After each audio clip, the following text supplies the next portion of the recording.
If I wasn't married, I would totally, Right. I'd be moving. Hell, I'm too. married. I might even call him and go, Right, Bern, exactly. I need a side piece. Yeah, exactly. My husband's just gone said- for a couple of weeks. And talking about love, we have such a great guest today. Oh my God. One of the top dating advice experts, Bern Mendez. He's amazing. He's Yeah. answering real questions. Yeah, From we've real got- women yeah. who are looking for love and looking to find the person for them. Yeah, he's really informed and really, he just seems to really get women, and we're so excited to introduce him to So you. excited. Yeah, So He's much the in top here. dating and love expert yeah, right now for the last 15 yeah. years. He's been like doing top this. 10 on YouTube Yeah. or something. He's yeah, incredible. And- Bern Mendez. Yeah, we're excited. Stay Yay. tuned. So fun. All right, let's dive in. So excited to have you here Oh my today, God. Bern. Hey, super excited too. Yeah, thanks for being here, making Well, time thanks for us. inviting me. I love your energy and I love the way you guys connect and talk. So of course, Thank you. Thank you. Thank we, you. we hate each other, so it works well. We fake it really well. And I love the second act element of this whole thing. you know, Yes. because that's what Yeah, well, many it's of us important. are experiencing in life. Yeah. That seems to flow right into your expertise in helping women, create their own next best selves. So Yeah. you sound super, amazing in terms of the way that you've taken, Tony Robbins' method, created this whole new approach to dating. Normally, we'd have you explain how you do all of it, how you help women break old patterns, attract love, all your neuroscience magic. But we're going to dive right into some listener questions so you can sort of show us how your method actually works. Would that work for you? Of course. So no, we're it gonna, doesn't work. Yeah, of course, yeah. go for it. Look, watch, don't tell. See, Yes. don't tell. See, Yeah. Exactly. don't tell. Show, don't tell. Keela asks, what do I do if all of the men I go for are trash and I just excuse everything they do? Oh my God. Okay. Wow. Well, what I would say is, Keela, I'm really sad that that's been your experience, and my heart goes out to you because it's not fun to have recurring theme of bad experience after bad experience, and to the point where, and it's very understandable, it's no judgment, calling the guys trash.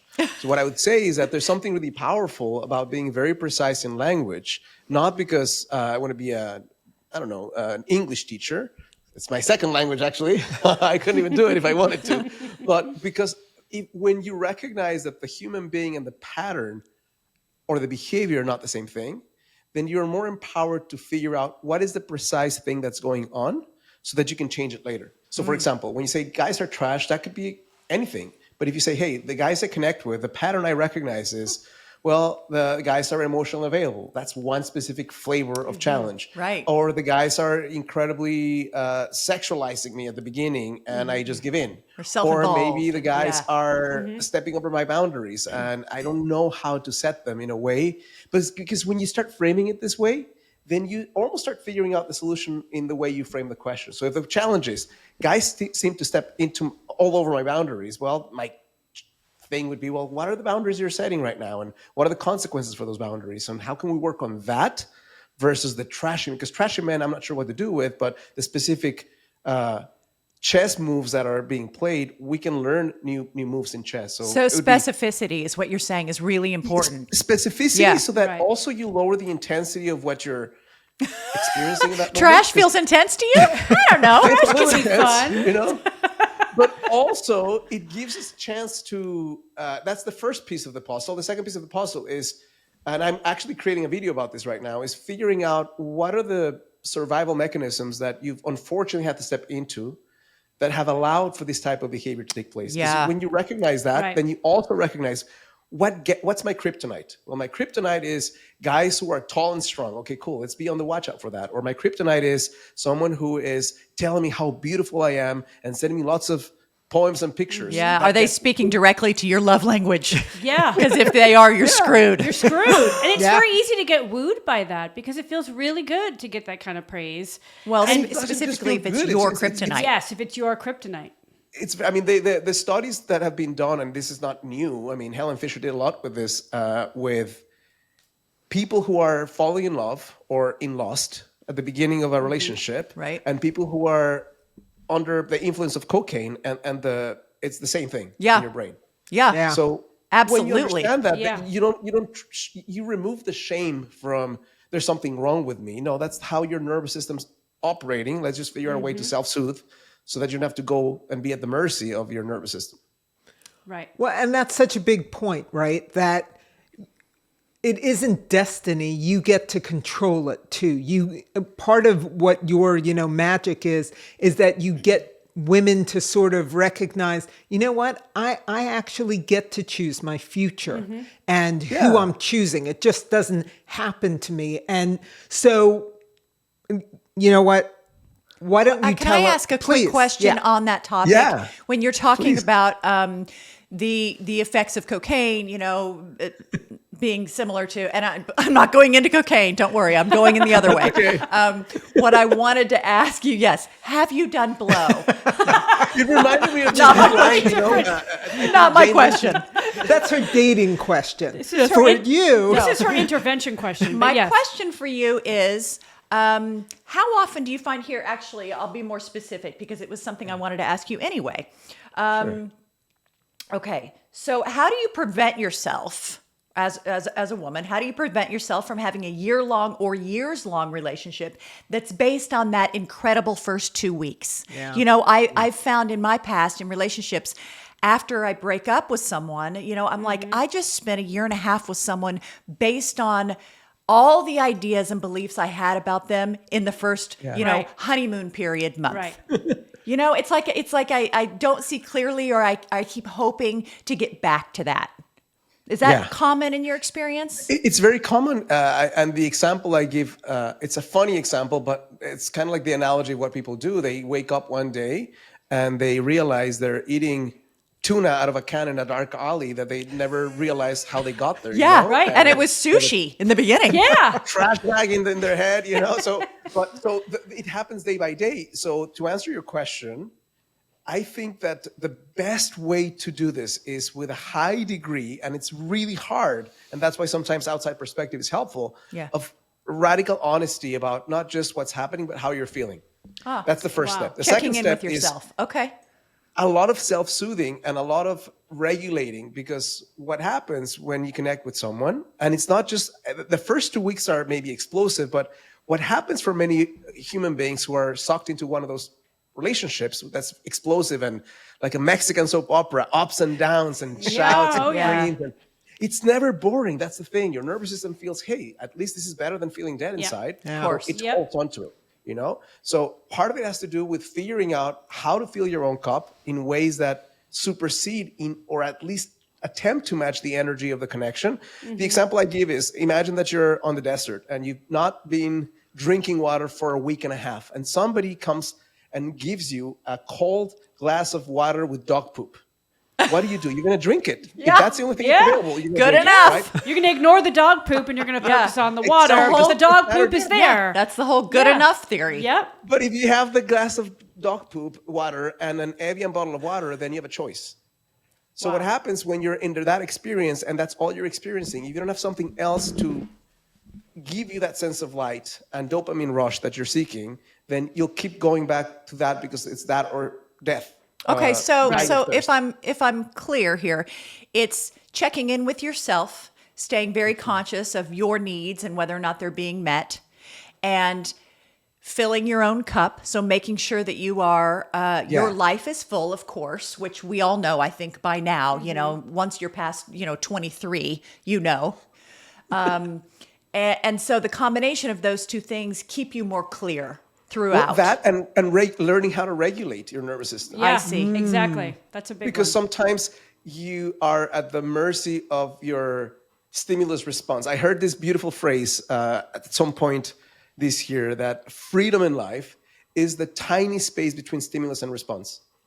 So when you have that space of take a second out, instead of just reacting, or instead of just are you up tonight and it's midnight and having you wake 3 hours late, if you have a little bit of space of saying, hey, let me breathe right now, I'm not going to answer this because it's going to lead into, you start using this part of your brain that will actually see the consequences and say, hey, it feels exciting, but it's not the thing. Now, if you don't regulate, then you'll be at the mercy of that response. Stimulus response will be almost like the same thing. The trigger happens and then you're doing it. Something else that's really helpful when you're in that type of experience that's explosive is recognize that the more inconsistency there is in the relationship, the more addictive the relationship will be. Yeah, of course. Yes, absolutely. Yeah. Yeah. Yeah. It's I've heard you talk about that, the intermittent Reinforcement. Yes. Yeah. It's I love genius. it. Yeah. I mean, Yeah. that is, I think I actually used that when I was in my dating life. I think I was Yeah. actually I love guilty that. of that. I love actually that. was like, maybe I'll be there for him, maybe I won't. Yeah. Kept him around. It was He really seems not a to be good around all thing. the time. He can't have enough of me. My poor husband, I think he dealt with several years of that, and then God. until I finally gave in, and I was like, maybe Yeah. I shouldn't be an asshole. Yeah. I don't know. All right. A lot of our listeners are in their second act, right? Older. So let me give you a question for them, because I think you deal with a lot of successful women. But I have a friend, Stacy, who's amazing. And she asks, I'm over 40 without kids. Dating often means a divorced guy with kids. I'm independent, but it's hard when he always puts his kids first. Can all of us be first, or is it just the price you pay? Okay, I have good and bad news for your friend. And it really depends on, I'd answer this way. If he's a good parent, then the kids will come first. Yes. Of course. That If is you come 100%. I agree. I'd highly question his parenting skills if the kids, especially if they're younger and the woman's coming first, because that means that maybe he's avoiding some responsibility. Now, having said that, the good news is that you don't have to be last either. So there's the discrepancy between the kids being first and you being last. So where can you meet in between?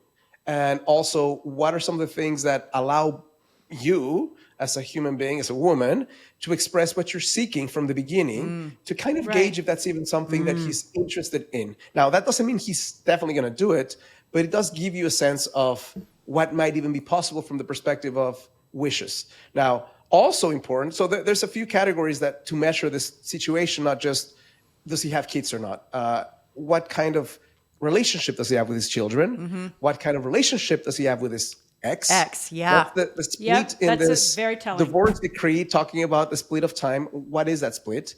Right? Because if it's somebody who has full-time custody, it's going to be slightly more challenging. Yes. Or a lot more challenging than it's maybe 50-50. And it doesn't mean that it can work. I'll give you an example. I have a client whose number one desire was she will connect with a guy who has no children.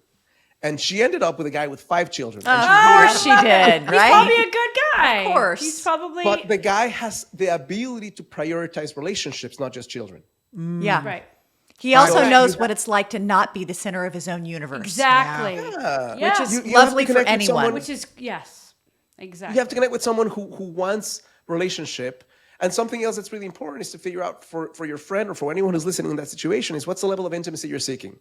And there's no right or wrong, but there's going to be different guys who are able to provide different levels of intimacy. Yeah. So if you measure it strictly on time, how much time is he spending with me? That might be one answer, but also what's the depth of the connection that you have?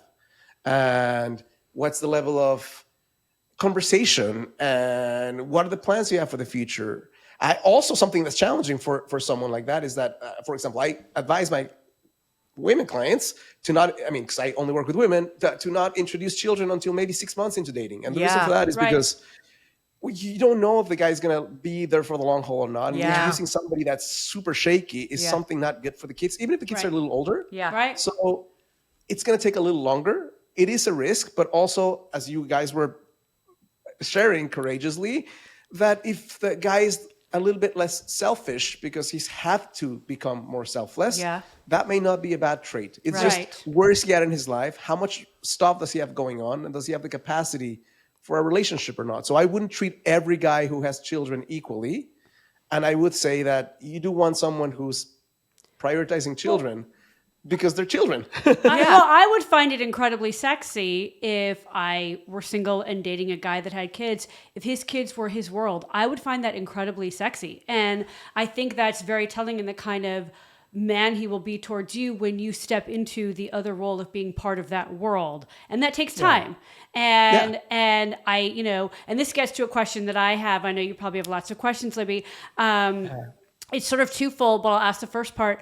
I have a dear friend who is beautiful and successful, and I mean wonderful, a catch on every level. I've known her for years. She consistently picks every horrible guy for her. So can you call her, Bern? Can you call her and fix her? And I was actually sitting at her second wedding and all dressed up holding my champagne, and her sister turned to me and said, "Be prepared, this isn't going to last."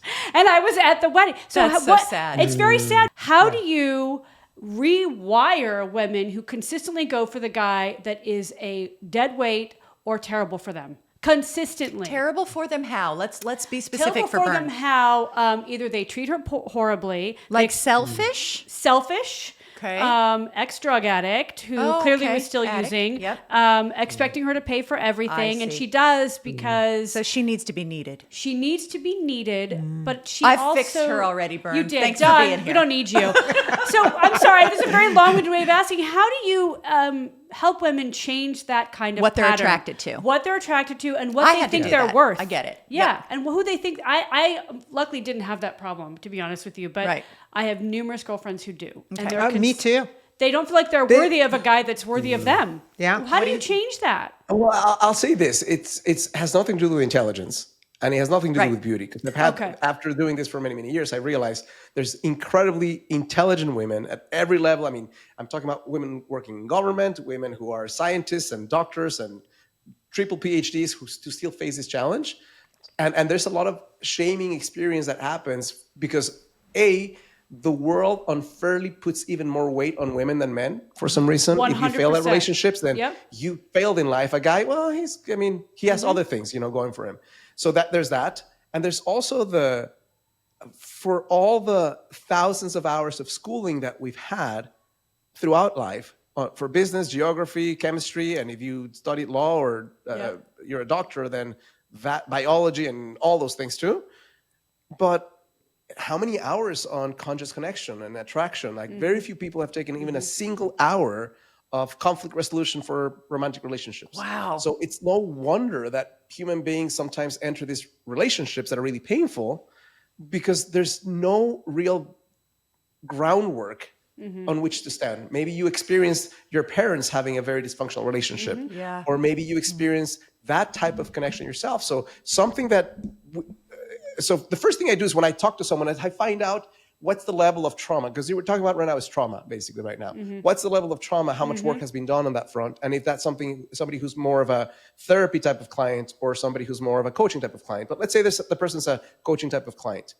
It's really important for that human being to recognize that there's nothing wrong with her, because otherwise there's the double shame of this is happening, and also I hate myself because Yes. And there's also something I'm- flawed yeah, in me. So there's yeah. that. So And I is it deserve me? this. Yeah, so I Yeah. deserve this, or is it me that's the reason it failed? Right. And Yeah. she's actually done that to herself before. Of and course. it's not the case. It's recognizing, we were talking about adaptive mechanisms at the beginning. There's typically, and I talk about the thermostat analogy. If you have a thermostat early in life, and the way you're cared for or not by your caregivers sets that thermostat, and it happens in the first couple of years of life, and then you have a little bit more wiggle room. But typically, I'm not saying it's unchangeable, but it's typically, if you don't work on it, you're set for the next 8 decades on that thermostat. Yeah. So let's say Yeah. that person experienced inconsistency from her parents, or this hot and cold type treatment, or abuse, or emotional neglect, or all of the above.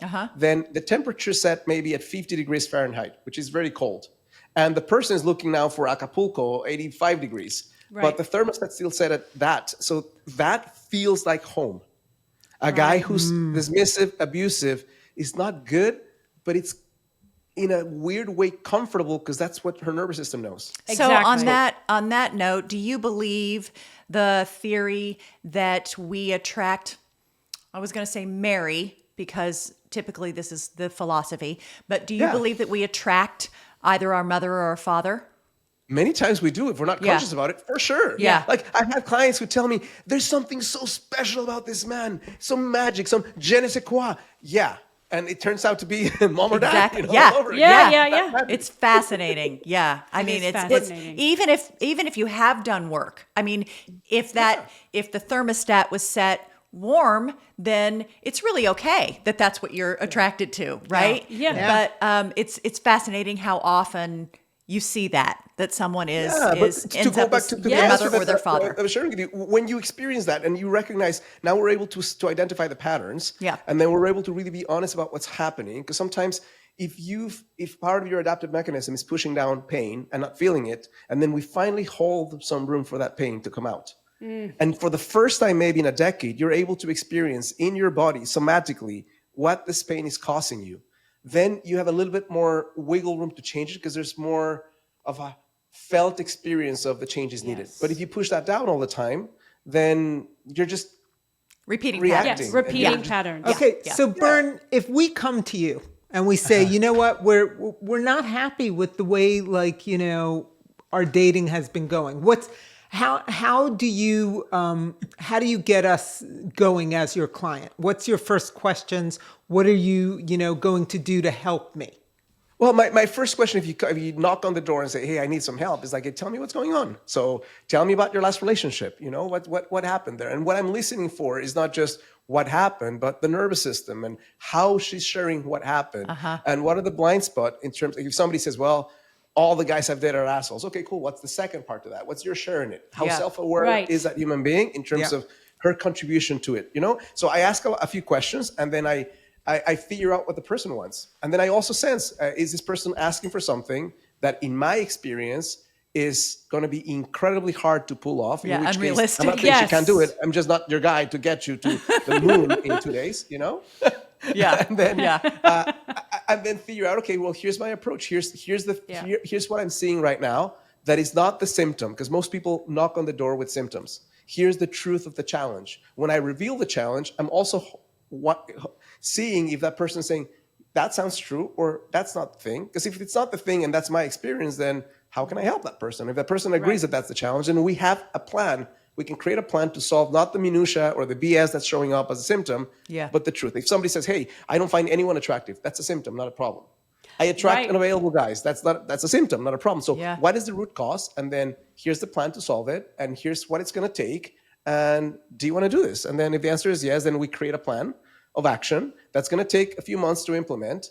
And it's going to start with no dating, typically. If that person is, if the person's in a relationship, we need to figure out some decisions. But if the person's kind of like on dating apps and she's having a shit show of a time, then let's stop that for a second. Let's reassess. Let's come up with a better plan and then reemerge into the world with a strategy that works instead of multiplying the pain that's happening right now times 10 guys a week. Yeah. So like a moment to recalibrate and figure out, you know, what the hell is it that I want versus what I've been attracting, and where do you find where those meet? Exactly. Yes. And in what you're saying right now is really powerful to recognize the difference between a nice to have and an absolute must. And most people 100%. Yeah.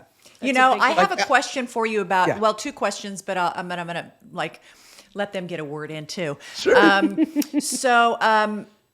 The apps, the dating apps that people use, I used it very briefly before I, started dating my husband. But in my experience, you can tell me if this is your experience. It felt, and I know that, no shame in using a dating app. I think that they're great. I mean, it's hard to meet people, especially in our busy world. But when I tried it, I found that it was backwards for me. And let me explain that. I felt like, say you're, at a bar or even in the grocery store, and you see someone, down the aisle or something, and you have like an immediate attraction to them, and then, and say they do as well. And then you sort of get to know each other. With the dating app, I found that you start emailing or you start messaging and you start talking and you get to know them and you find you like them, and then you go and meet them in person. And if there's no spark and you're not attracted, that is incredibly insulting to be like, this isn't going to work, because they know why. It's like, I'm not attracted to you. So it's like, I feel like the attraction part for me had to come first, because otherwise it's like, there's no getting around why you don't want it to get right. There's like 5 things I can share about what you just said right now. So let me unpack it in steps. The first thing I'll say is dating apps can be fulfilling, but they can also be really painful. And they can be really painful because people have this hidden idea that you're going to find maybe 20, 30% in there that's a match. And I'm here to say that at most you'll find 1%. Yes. Oh my God. If you know that in advance, and you get 10 guys who are not the guy for you, and then dick pic every now. Yeah. You don't think the Fun. system's broken. Super Good fun. times. You know. So that's the first thing. The second thing I'll say is that, and again, Helen Fisher used to talk about, and she worked for Match. She did a bunch of studies for Match, really relevant studies. Yeah, that's the And she one used that to I was call on.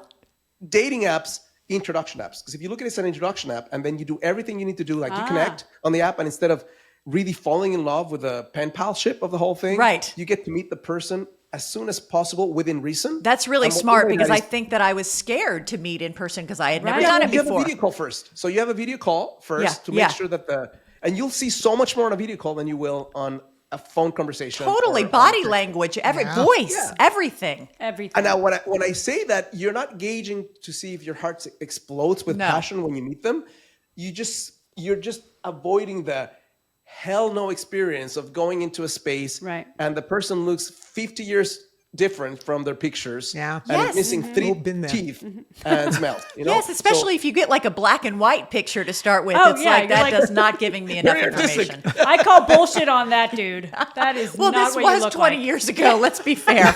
Okay? I mean, not 50 years ago, but still. But quite a while ago. If you Who's do it like and five, you meet Corey? in person, then and here's the other thing I'll say: you don't have to feel the instant chemistry.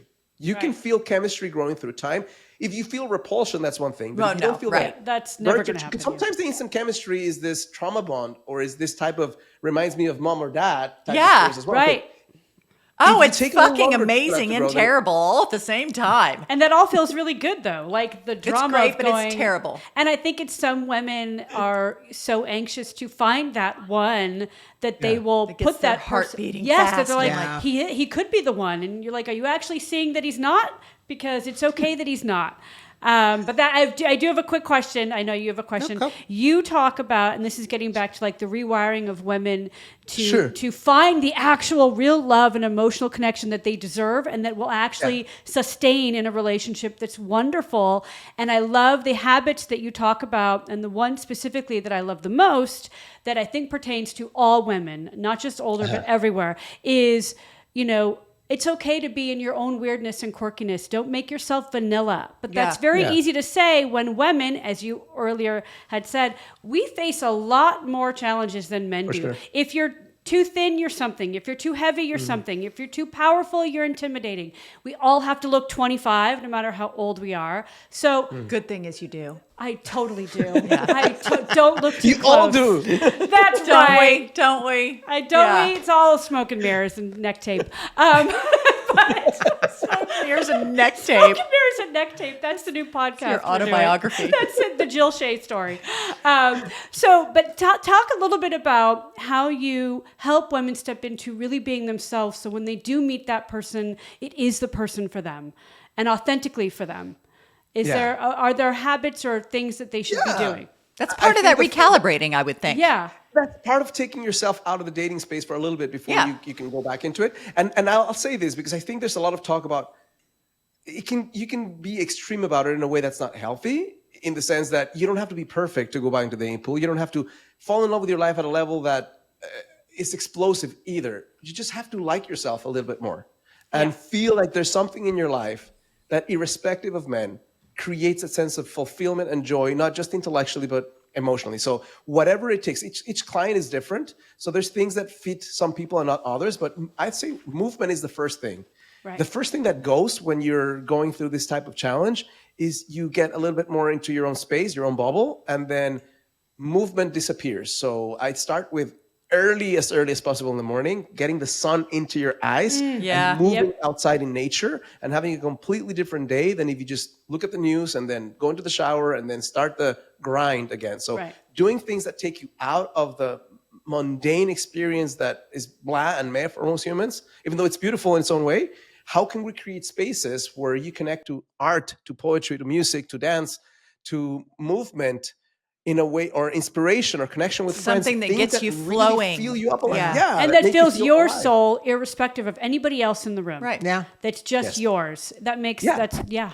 And then from that space, once you like yourself a little bit more, then you have that resonance.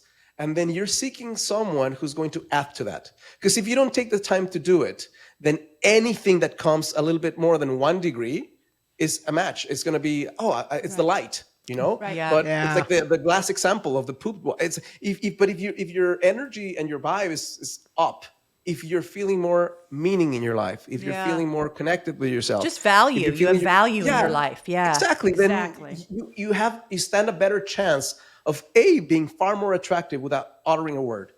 You can enter a room and just your vibe is going to lift up the energy of the room. Yeah. Yeah. And when you do end up connecting with someone, then you're gauging, is this person adding to my experience Yeah. or not? Do And if they the bring person's value? not, Do they then not? maybe Yeah. not a match. Yeah. No, Yeah, that's a great. way of And putting that is, it. and that That's it is great a way of really, putting really, it. attractive thing in a man or a woman. Yeah. A passion for something that is theirs. Yes, Yeah. some joy.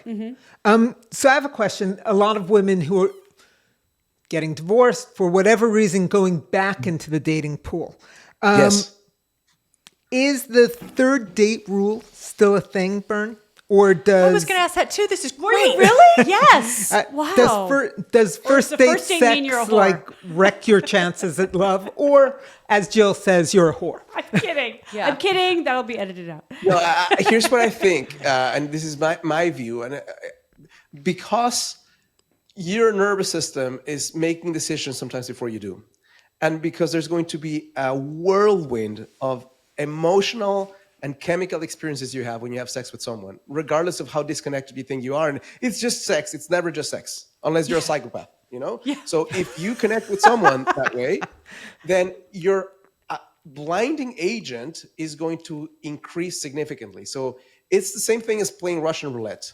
There's only one bullet, but there's 1 in 6 chances you're going to die if you know, if God, that is morbid, Wow. Bern.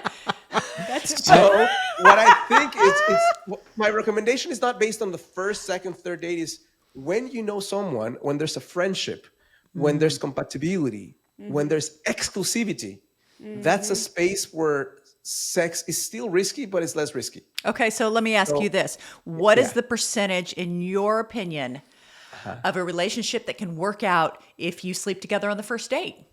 Do any relationships work? Good question, Corey. I think that the likelihood, there are examples of that work, but they're the vast minority, not the majority. Vast, yeah. Yeah, they're the minority. But you don't think that does irreparable harm? It doesn't do irreparable harm if you get the time to meet the person and don't get blinded by that, and then miss out on some incredibly giant red flags that come back and haunt you. Yeah. So yeah. Those it red can work. flags are hidden right under the covers, aren't they? Yeah. So But what if they're it really can fun work, but red it's- flags? It's the exception versus the rule. Yeah, I heard that Right. that thing. Speaking of red flags, where somebody said, "I saw the red flags, but I just thought it was a circus." That is the best way. I've never heard that. So That's fun. fantastic. So fun. And the circus can be really fun, and then it's really painful at Yeah, some point. yeah. And Yeah. What's Not what's worth it. one thing a woman can do to attract the right partner? I mean, you did say like working on yourself and being happy. Is there something else, or is there something they shouldn't do? Well, there's many things people can do. There's not just one thing. I'd say one thing that's really helpful is, I'm not going to go into the internal aspects. We've been talking about that. Is being in the right room. And what do I mean by that? You can go to a bar and meet men, or you can go to a personal development event. That's 2 Right, days right. instead of just instant. And then you have time to have in-person conversations with men who are also into personal development. I'm not saying that's the end all be all, but that's one example of a better room Yeah. than a bar to connect with What someone. kind of person do you want to attract? Yeah. Yeah, Frequent because those if- places. Yeah. I used to say when I was single, why do you shop at Gelson's instead of Ralph's? Well, I'd rather meet the guys at Gelson's than I would at Ralph's. Yeah. So, yeah, I think That's another great way of putting it. Yeah. Walmart Why- or Whole Foods. That's right. Yeah. That's exactly right. I mean, But if you right? like Walmart, then you'll meet a Walmart guy. So You go just to have to Walmart. expose But yourself. If you like Whole Foods, yeah, That's right. To who you Yeah, are there's authentically something about the nature of a room that filters what you out want. through and what you want. because of the shared Exactly. values, the type of people who don't fit into that room.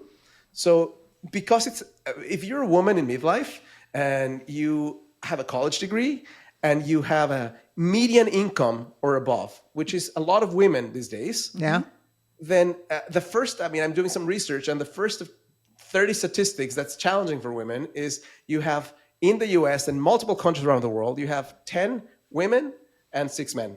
Really? On that same category. Wow. Wow. So supply and demand is a challenge. So if you don't filter for the right rooms, you're going to be met with that reality. So there's things you can do around. Another thing you can do, which is also very helpful, and it's not as, I help my clients with this, but it's something you can start thinking about, is I talk a lot about what are the variables that you have at play that will really open up the dating pool for you. So for example, I connect with lots of women. I've never connected with a woman who says, I want a short guy ever in my life. I know. But I've connected with I always dated many short women guys. Me who too. say, I married a short guy. I married me a too. guy 2 inches shorter than me, and I had on short my guys dating already. app, But here's the thing. 5'10" and up.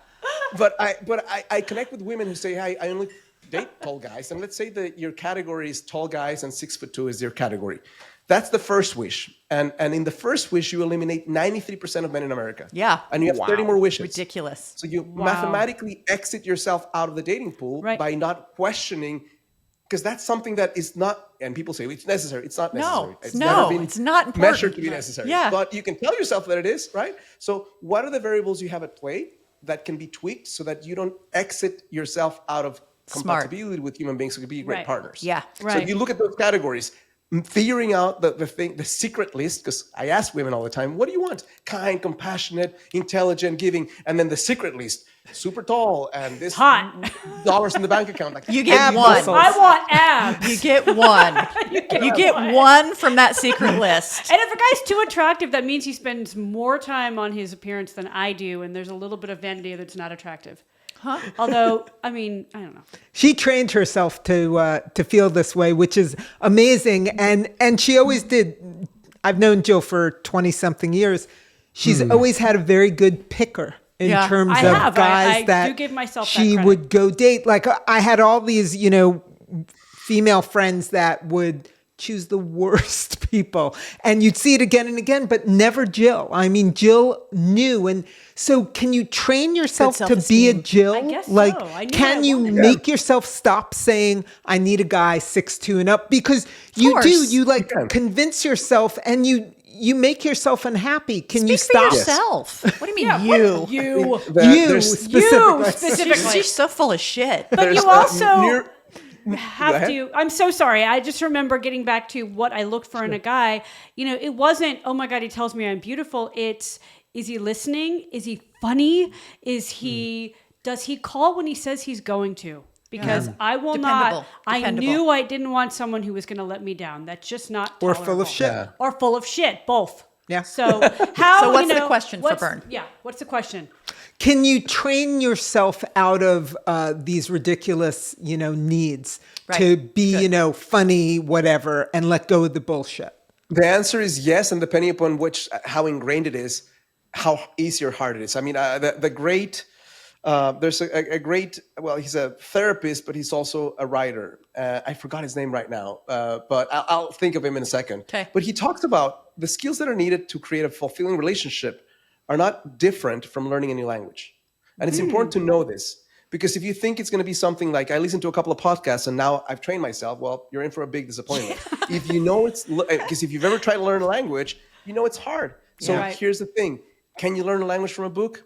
Maybe, but it's going to be a ride that's challenging. Sometimes that level of challenge requires help. And I'm not saying hire me because of that. Get someone to help you. I say this to my clients all the time. I mean, to prospective clients. You're smart, intelligent, successful, beautiful woman. You've been alive for 50 plus years. If you could have gotten this shit on your own, you probably would have already. Right. So if you haven't, the most courageous thing you can do is at any level, whether it's therapy or coaching or something, raise your hand and say, I need help, because the 100%. the rediscovery of fire is something that's not fun for anyone. And just And another sometimes set of eyes on what you're doing and what you're attracting. I mean, especially someone, as expertise that has as much expertise as you do, because it's really important to, if you really want to change something, trusting what you've done in the past is just not going to work. Yeah. Yeah. So getting a program or a system that takes you through several steps and also holds your hand when you fall, and you will fall, and then uplifts you when you're doing something great. So you're not just doing this alone. And that's helpful in not having to go through extra years of reinventing the wheel. Yeah. Right. So have you found in those experiences that it's a gradual process? Because in my experience, I dated really great guys. And then I went through a period of time in my 20s where I dated a couple of not great guys. Like, it was the drama, or it was the, I was supporting them and basically being a mother figure and or somebody else who was just some terrible ones. And I decided I need to change what I'm attracted to, because I'm not going to marry somebody that treats me like that. So it was gradual, though. I dated a couple of guys after that I really sort of forced myself to go out with, because I was like, nope, I'm changing what I'm attracted to. And this guy is a really solid guy, seems into me, gonna give it a shot. Those didn't necessarily work out, but gradually I got back to, this is someone I'm attracted to and they're good to me. Yeah. But it was not an immediate process. So are you saying it's not immediate for sure? Okay, so you're saying you just got to give some a shot. It's not immediate, and the decision can be made. The decision doesn't have to take years. It's just that once you make the decision, the learning of the language is not immediate. It's like having a trainer. Yeah. If you don't make the decision, you'll never learn the language. So it's a two-part answer. The first part of the answer is it's once you really help someone to make the decision, and it's heartfelt, coming from within decision. The decision can be instant sometimes. Yeah. It's just going to take a little bit of time of the trial and error and weird talking, metaphorically speaking, Right. before you get into hey, I can talk in Italian. Truth or nonsense. Never reply to a text or call in under 4 hours. I think that's under the not just myth but bullshit category in my mind, because some things call for more an immediate response. Right. So I'm a big proponent of principle versus rules. And if you have a rule that says I'm going to make the guy, that's a game. That's a gimmick. It's a game. That's what I was going to say. Avoid the games. Yeah. Right? Yeah. Avoid the game. You probably know this from Nobody Wants This, and it being in the world right now. But do you agree that once you get the ick, there's no going back? You know the ick women talk about. That's a good once question. you get the ick. Yeah. Yes. What? It depends on what that is. I think if it's the ick is something superficial and you Jill train yourself to want something healthy, then you can't. It doesn't have to stay. If the ick is this guy is abusive, then No. I mean just the ick, like they do something that's just like, oh, I can't unsee that, I can't unhear that, whatever. It's not terrible, but it sort of is a bit of a turnoff. Yeah. To use, I think is there going back? depending Can you go back? I'd say depending upon what the ick is and your level of consciousness, yes or no. Gotcha. Okay. I believe you can go back. I believe you I believe can. you can. I do too. But I have a You girlfriend think who was you just can't. like, I think you can. yes, you can. I don't know. Yes, you can. I have. You might not be able to, but I can. Well, you have to when you're married, maybe. But No, not with Stuart, but I have in the past. Oh, really? Okay. That's all a right. daily ick. You're talking Or it about could be- marriage. I'm talking about, I also could be my hormones. On certain days, I hate things, and certain days they don't bother me. Right. It all right, depends right, on the right. day. Yeah. If he's never been married, he must have something wrong with him. I don't believe that's true, because I have many clients who've never been married, and it's not that there's something wrong with them. There's a reason sometimes, and now that reason is not the same for everyone. So there are cases where, on a case-by-case basis, that might be a huge red flag. On some cases, that person, what's better for somebody who's never been married, or somebody who divorced 2 times with horrible partners? Right. Yeah. So I think that it's just a case-by-case basis. You saying there's I don't something think wrong that- with George Clooney? Come on. I was just waiting for the right woman. Yeah, he found her. For her to be born. Right. For her to be born, for her to graduate high school.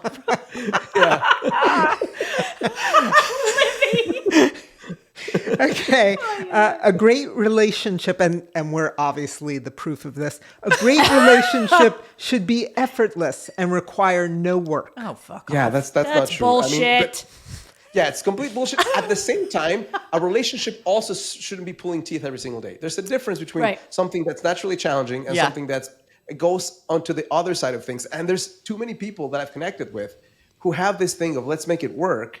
And there's something called the sunk cost fallacy, which means whenever you invest in something and you realize it's not good for you, if you invested for a long time, you continue investing in it because now it has to work. So sometimes the difficulty is something that is beyond what should be healthy. And in that case, it's not cool, but definitely all Jump ship. relationships are challenging. Yeah.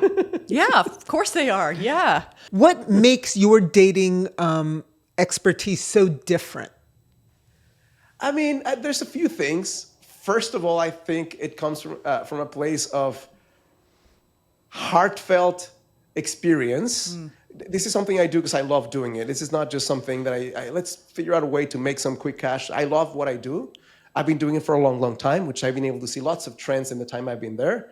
Throughout that time, I've had the beautiful opportunity to go into different fields of study, including more of the neuroscience aspect of things, which makes a big difference, more of the trauma-informed side of things, which also makes a big difference. So it's a combination of a lot of experience on the ground, lots of things that work and didn't work throughout more than a decade, but also always pushing myself to study what's really making a difference and how applicable can it be so that we can get results faster in a way that's healthy and sustainable. So, yeah, and I really like to find deep answers. Like this whole thing I've been doing in the last few months of researching the true essence of the challenge of the modern midlife women. And I'm going to publish it soon. But there's lots of stuff that I think people, not because they're not well-intentioned, they just haven't taken the time because they're so busy helping others to recognize the depth of the problem. If you don't recognize the depth of the problem, how can you solve it? So recognizing what's really facts and figures showing up, and then based on that, how do we find solutions that really are up to the challenge, and then putting them in practice again and again. Thank you so much for being our guest. I hope you come back. You're amazing. Well, thanks for inviting me. I love your energy, and I love the way you guys connect and talk. Thank you. That's Do-Over Divas. We will see you again next week. Yep. Have Subscribe, a great week. like, rate, subscribe. like, share, follow, all the above. See ya. Bye. When you got a passion, been on for so long, and everything around you starts to go wrong, gotta